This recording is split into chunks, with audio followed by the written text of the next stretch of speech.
everybody. My name is Hey, Dax. I am a 16-year-old, and I host an interview show called What's Under the Bed. It's nice to speak with all of you. You good too. good to see you. Nice Thank to you. talk to you. Congratulations. This movie is fantastic. It should be seen over and over on the biggest screen with the best sound. Ty, let's talk about the design of this film. The film doesn't look like the period, it looks of the period. The authenticity you achieve in Maxine is uncanny. Elliot Rocket is your director of photography, Jason Kizvarde is the production designer, and Marianne Seo is your costumer. What were your conversations like putting this team together? I had worked with Elliot a bunch of times before, so we have a great shorthand. Marianne, I had done a television show with, so I'd worked with her.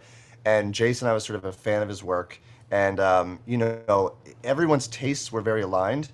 And to do a movie like this and to make it feel sort of the period and to feel authentic, it's a very fine line between something that becomes self-aware. Like if you make an '80s movie and everyone's running around in leg warmers and whatever the most cliche commercialism of the time, it feels phony because most people do not have the newest thing at all times when they're just living life.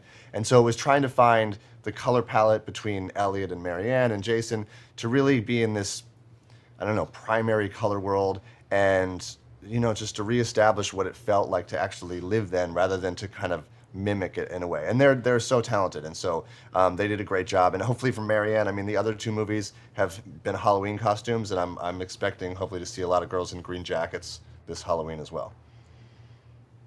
Um, so Elizabeth, your character Elizabeth Bender is a Nagel painting come to life. She's a fierce director and Maxine's mentor of sorts. What was the process of bringing that look together? Oh, well, Marianne, the costume designer, is a really wonderful human being and costume designer. And she really had a huge sort of rack prepared. We only did one fitting, but I think we both came at it from the same place, which is we wanted to create a kind of silhouette that felt very 80s, but also kind of like essentially like power dressing, but we wanted to give her a uniform because a lot of directors I know, they tend to wear the same thing all the time because they don't have any time to think about it. So once they've kind of decided what their look is, so that was really, we just wanted her to have a kind of specific shape, and the jodhpurs and the riding boots were kind of, because she was English, so we liked that kind of Mhm. blend. um yeah, and really I just wanted to have fun with it. I wanted it to look like something that you believed she'd packed in her suitcase and brought with her, so that was Mhm. the in. What's a Nagel painting? Yeah, good Have question. you heard of Duran Duran? Uh, yeah. That album cover is a Nagel painting. Okay, I'm gonna It's check kind that of out. that design. Okay, cool. Yeah. I'll check that out. Yeah, that's a Nagel painting.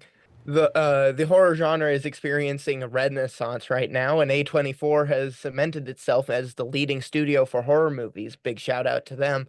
Giancarlo, let me ask you, before the influence of movies, what scared you the most as a child? Was there a ghost in the attic or a monster under the bed? Yeah, always monsters under the bed. Jurassic Park. When I read that book, I was in Carolina, and I think I was doing a movie, and I got so frightened of the Velociraptors. I kept looking under the bed, thinking they were coming for me. Chucky scared me. That was just a disturbing doll that scared the hell out of me just to see it, and even to today it does. But let me ask you a question: is that a Los Pollos Hermanos cup on your desk? It is indeed. Yes, it is. Wow, I thought it might be. Wow, are you And having also coffee? Moses's album is back there. Oh, Oh, I see? love it. I see that too. Yeah, awesome, awesome. Nice. Sorry to digress, but No, you're good. I had to give it up, baby. Kevin, how did you arrive at Maxine? Is it true you reached out to Ty West for it? Yeah, you dropped out for a second, but I think I Oh, got it. Yeah.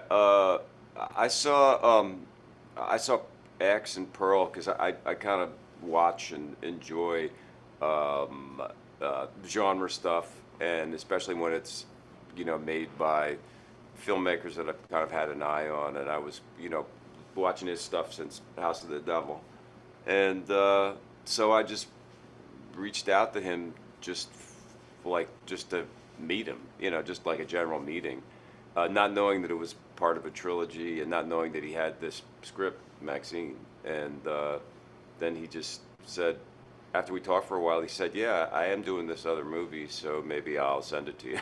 So he did. That's awesome.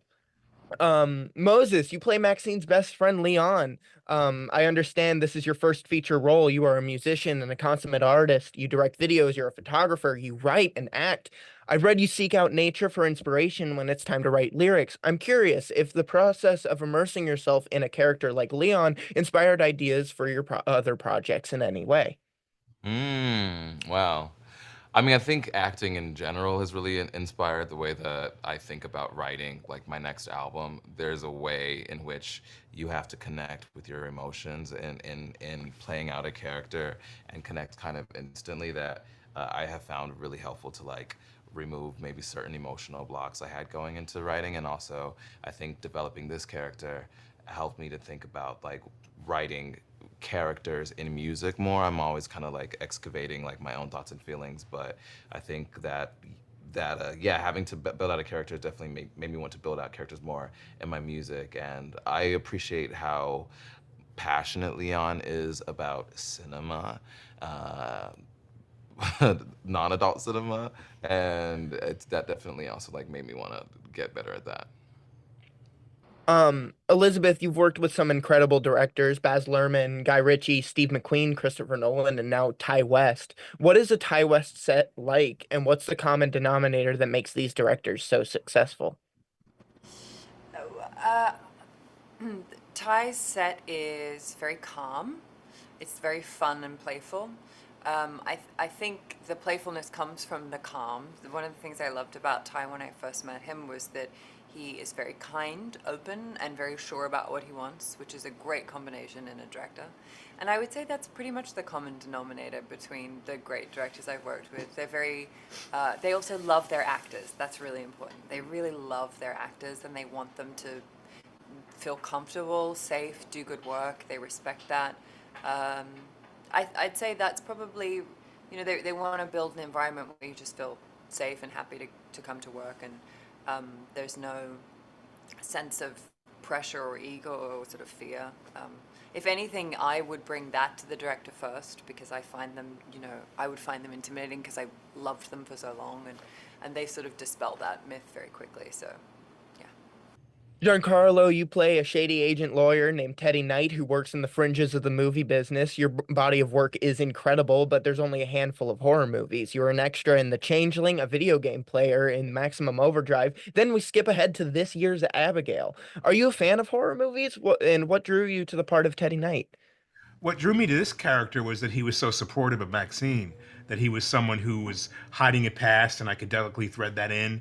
I could make him look a certain way. Ty said something to me when we spoke early on, and that everyone in Hollywood is someone else or has been someone else. Everyone has a story that they would like to sell, and that is sort of the experience I had in Hollywood during the 80s. I came out for work searches and all that, but even the people who are like maps to stars home will give you a script. So when Ty said that to me, I went, wow, it inspired me. And I wanted to make Teddy a really real character without having him be a stereotype in any way. Most of the time when you're in Hollywood, you see people who want to give you a script and talk to you about what they're doing. They already seem to be like stereotypes. So I really worked hard to figure out what did I connect to with Teddy and his relationship to Maxine. And what it really was I have daughters and who were so impressed and moved last night because they said, wow, this character is iconic. I said, what? They said, it's iconic. And because they related to Teddy because they've seen some of that in my conversations with them. And so the reality of it is I like the horror genre. It has to be done well. And I like it in a certain pocket. And this was the pocket for me because I just felt like this was a very realistic film. Every character needs and wants something and is informed by something else. And so the horror comes out of the nightmare that sometimes becomes our life that we deal with from the traumatic aspect of our past. And that's what drew me to the story. Maxine has a traumatic background, but that doesn't have to guide her in every day of her life because she sees a new life in front of her. And I'm just there as Teddy to guide her to get there. Sometimes you have to be reminded, don't lose sight of what you're here for. Forget all that other stuff and do this. And so that kind of advice I think is really good advice. And so I love the script and I love the idea that this was a film that could embody many, many different aspects of our human experience. Maxine takes place in a seedy underbelly of Hollywood in 1985. The clothes, the hair, the music, and the set dressing is uncanny. I will tell Ty that the film doesn't look like the period, it looks of the period. Kevin, you play a sleazy private eye hired to track down Maxine. It's 1985. How would your character respond when he's snooping around some backlot and someone says, "You look like that guy from Footloose, only older"? Much older, 40 years older to be exact. Yeah, I mean, making the movie had this really kind of strange out of body feeling to me because, I was here in 85 and 85 was like a giant kind of moment in my life. I was on those back lots and, I grew up on the East Coast and had come from New York, you know, I was still living in New York, but I just kind of came to visit and to work around those years. And to go through, I mean, in my case, the first gate I went through was the Paramount gate. It was like just crazy, like mind-blowing sort of experience. So when we walked out on Hollywood Boulevard to do some of those scenes at night in Maxine, and it was blocked off, and there were period cars, and all the stores were dressed exactly the way it was in 1985. It really was like time travel. Wow. Kevin, my father worked on the movie Jane Mansfield's Car, directed by Billy Bob Thornton. Billy would shoot long takes, and there was an emotional scene between you and Robert Duvall. My dad in a grip tucked into a doorway to stay clear. By the end of your performance, the grip was wiping away tears. You were able to move a big burly grip to tears through your acting. There's no real question here. I just wanted you to know the impact you have.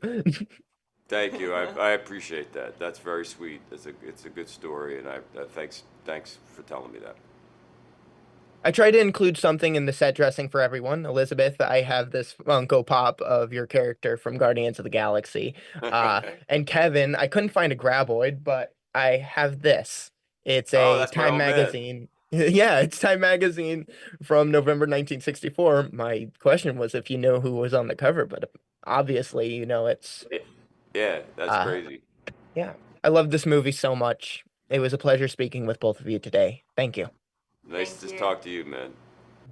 Well, it was a pleasure speaking with all of you. The movie is terrific. Thank you guys so much. Thank Thank you. you. Well Thank done.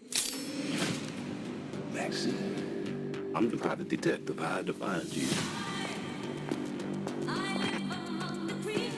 My employer is a very powerful man. The past ain't finished with you. It's gonna keep knocking at your door. Tragically, another victim of the Night Stalker. If I knew 3 people who were murdered in 3 days, I'd be pretty scared. What are you hiding, Maxine?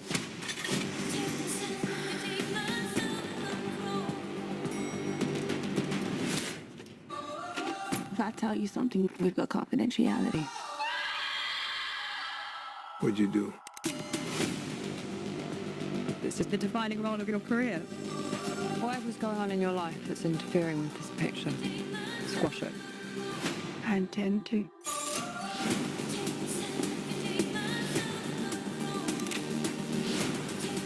Maxine. Maxine. Maxine. You're a fucking movie star.